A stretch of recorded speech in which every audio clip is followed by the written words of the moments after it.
The Supreme Court issued somewhat of a surprise ruling today on President Trump's administration's effort to add a question on citizenship to the 2020 census. During oral arguments in April, it appeared the 5 conservative justices were on the administration's side and would overrule several lower courts and basically say that the administration has a right to put the question on the census, and immediately we would start with the printing by the Census Bureau. Chief Justice John Roberts got in the way of that decision today.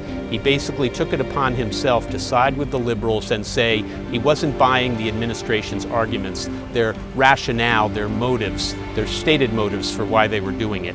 And that is what is all throughout the records in the lower courts, the trial courts, basically again and again showing that the administration apparently had political motives for doing this, racial motives for doing this, desire to undercount Hispanics, or at least that would be the result.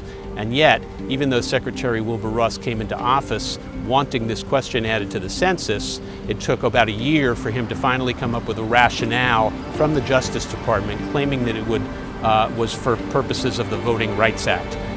That was never bought by any of the lower court judges, but it was thought that the Supreme Court's 5 conservatives would buy that line and would let the administration have a pass.